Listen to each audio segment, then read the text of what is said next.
Sticking with our politics lead, just 29 days until the election. Let's check in on CNN's map showing the path to 270 electoral votes. We're only right now seeing 4 states that are leaning neither one way or the other. Florida, North Carolina, Nevada, Ohio. All of them are up for grabs. Every other state seeming to be a Trump state or a Clinton state. Even if Trump, however, sweeps all 4 of these states that are up for grabs, sorry, that's not enough electoral votes. Let's talk more about this with our political panel. We have with us Washington Post reporter David Fahrenthold, who obviously broke the story of the Trump Access Hollywood tape. A lot of people not happy with you, David, because of all the bad language. And senior writer at The Federalist, Mary Catherine Ham. David, let me start with you. First of all, I have to ask, in terms of the scoop, are there more tapes coming? Do you know of women who are going to say that, yes, he actually did these things that he claims in the tape?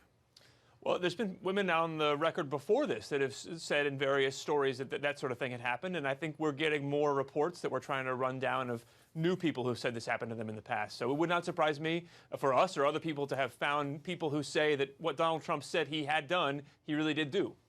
So let's talk about the electoral map, Mary Catherine. The Clinton campaign is now talking about trying to expand the map, trying to play in Georgia and Arizona, in Missouri. In Missouri, Roy Blunt, the senator who was up for re-election, didn't even go to the debate in his home state. Not a good sign. No. Do you think it's possible? Could she actually win Missouri, Arizona, and Georgia? It depends on how much Oppo, I think, comes out this month and how much of it is severely depressing to the Republican electorate. And I think there will be more. They can expand the map. I think the Republican electorate and the Republican Party has been playing with fire with Donald Trump from the beginning. There was this chance that he could change the map a bit with his appeal in the Rust Belt. We've seen a bit of that with Pennsylvania briefly getting close, with Ohio, the numbers being decent. I've joked that he would be the disruptor who would disrupt too much, and he would lose everything but Ohio and Florida. So that may be where we end up here, because he has significant downsides. And although she does, he's not deft enough to beat her at this point. David, WikiLeaks released another trove of hacked emails from Hillary Clinton's campaign staffers.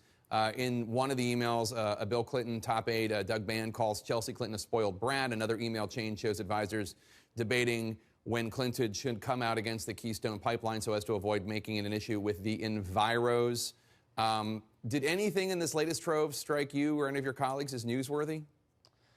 Well, my colleagues are going through it still. I think they haven't sort of seen them all, but there's nothing, I think, in there that they've found so far beyond what you've mentioned. There's nothing in there that sort of shows us Hillary Clinton in a whole new light or puts the race in some new position. I think this is the sort of things that people thought they already knew about Hillary Clinton. These things are being confirmed.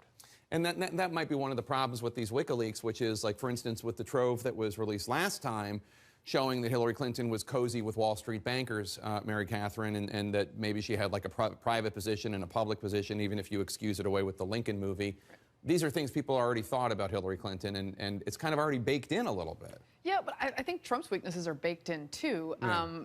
I think this is a problem for some of her coalition, trying to bring these Bernie folks back on, trying to get them not just voting for her, but volunteering and doing the footwork on the ground. And the millennials, too, yeah. Right, but the problem is that Trump doesn't have a ground game, and such that he has is from the RNC, which is now very doubtful about whether it wants to work with him at all to some degree. So I think, again, the American people are always weighing, like, who is the worst of these candidates? And it's a tough call. David, I just have to ask, when you got this tape on Friday, what was your reaction when you saw it? Did you just think, holy cow? I mean, or perhaps more fitting words that would fit in with the theme of the tape, but I mean, or did you have any idea it was going to be this explosive? I knew it was going to be big. I didn't think it was going to be this big. But certainly, I mean, the language in there is so different than we've heard Trump use. And the key thing to me was that, you know, the fact that it was private meant so much. We've seen Trump in public say so many outrageous things that would have killed off Mitt Romney or some other Republican candidate in the years past. What was different about this was that he wasn't playing a role. There was no sort of showmanship exemption that he got there. He was just talking to just a few people in private, seemingly truly describing what he did and had done. I think that's what made it so powerful. But no, I didn't know it was going to be as big as it turned out to be. Part of what made it powerful for me, because I'm not surprised that he talks like this, is that it actually wasn't that private. He was mic'd up in what is for him a professional setting with several people, including lighting guys, presumably, and camera guys and audio guys, who he doesn't know very well. Like, it wasn't like he was chatting with a buddy or in a locker room. This was, I think that to me is where it crossed into like, what the heck is going on here? Yeah, it was odd, and we've debated this and discussed this at length, but I don't know of any locker room where anybody talks like that. I've never heard of any man talk that way. David, you're a man. Have you ever heard anyone talk that way? No, and that's what people call it locker room talk, and I think the implication is, well, he was just using naughty words, or he was talking about women and sort of appraising their attractiveness. This is not what that is. This is somebody saying, here's what I do to women. Here, I kiss them when, I grope them. I take advantage of them, and I can because I'm famous. I mean, that's not the kind of thing that I think you hear in any locker room. Locker rooms are like, quit giving us a bad name, right, man. Right, exactly. Yeah, Perhaps seriously. there might be some locker rooms and some prison gyms, perhaps. Mary Catherine, one thing I want to ask you about this morning, Mike Pence at the morning shows, and he was railing against Bill Clinton's accusers, trying to tie them into Hillary. Take a listen. I remember the extraordinary avalanche of scandals that came out of President Bill Clinton's despicable behavior, even with a 23-year-old intern named Monica Lewinsky.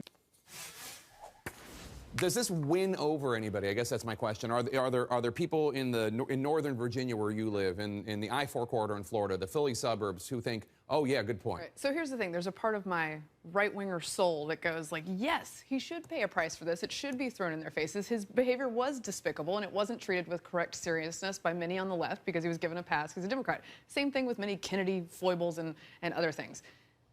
Does it reach out to independent voters and college-educated women? For the most part, I don't think so, because the American people, like it or not, from people like me, have decided that they like Bill Clinton and that they have forgiven him for this, for the most part. And so I don't think that you are doing anything but bringing up old stuff from their perspective, even though I might think, okay, this is a righteous attack. I'm not sure it's doing you any good.